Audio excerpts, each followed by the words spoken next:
Hello, welcome in. Today is March 19th, 2024, and today is day 69 of 100, 100 days, 100 ways, trails taken. Guess what? We got a new trail marker and it has a guidepost. So today it is how, the practices, and the guidepost is, do you contemplate? So do you contemplate? You know, kind of thinking, wondering, inquiring internally, mulling over, you know, thinking about stuff. Thinking about it, but also allowing it to integrate, allowing it to just soak in, allowing it to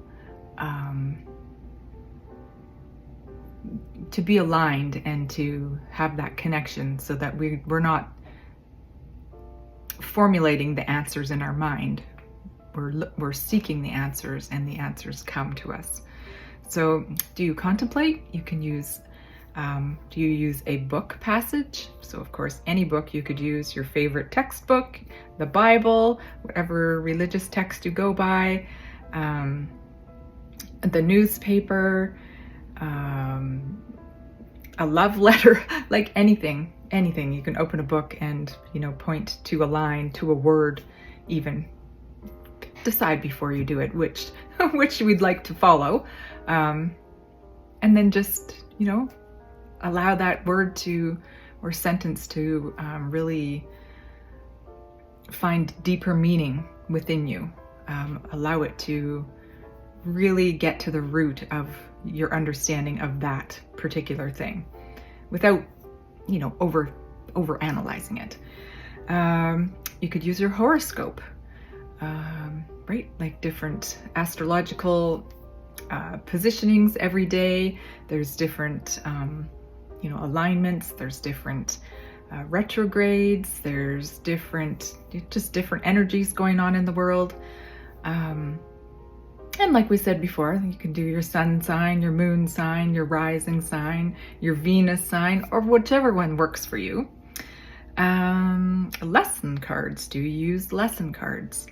So those could be just lesson cards that have, you know, simple sentences on them.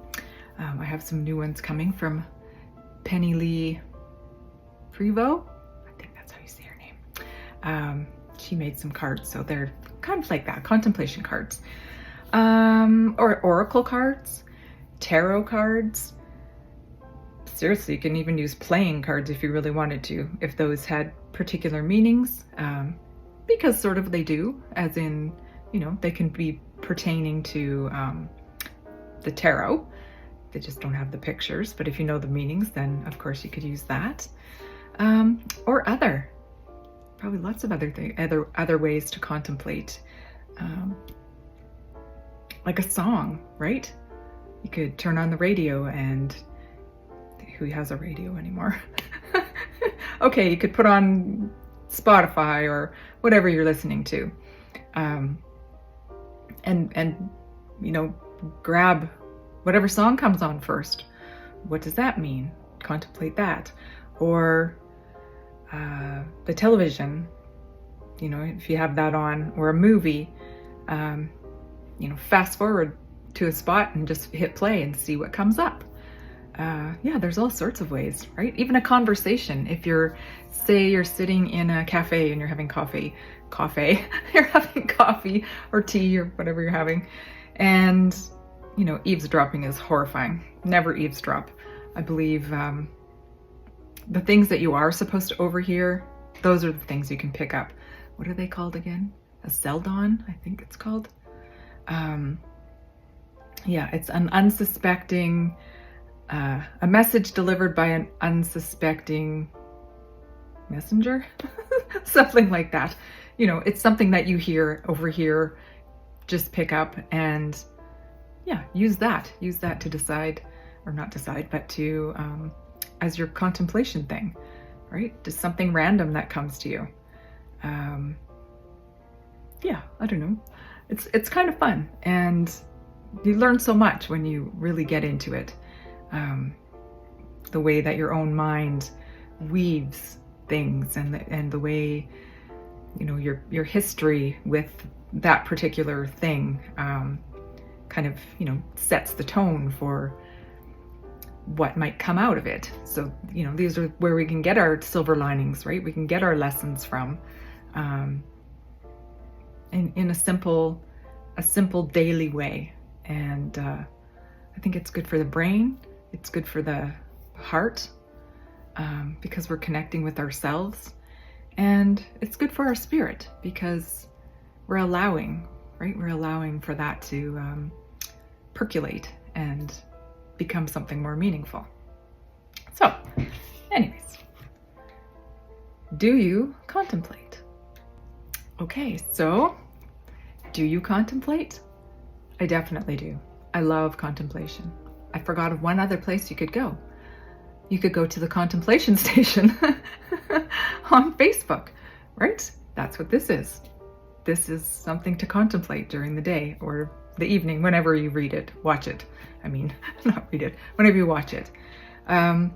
Because even just the question itself, not the answers, but just the question itself, you could take that question and, you know, have it in the back of your mind for the day and come up with a lot of interesting,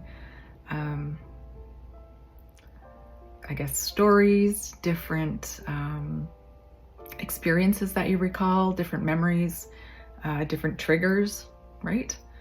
So yeah, I definitely contemplate. I do this every day, of course.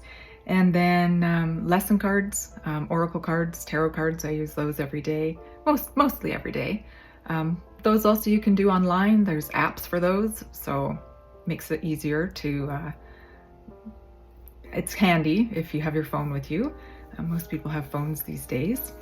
And music, I love, you know. Sometimes it's not even that I'm going to turn on a song and listen, it's that a song pops into my mind.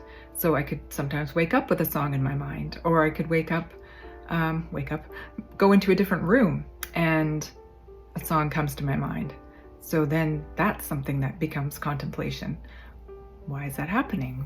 What's the significance, right? So yeah, super interesting. Anyways, the first part of this was long, and now the last part is short because I already said everything at the beginning. But yeah, practice contemplation. It really helps expand the mind and allow for the connection to be connected, right? Anyways, until next time, be well.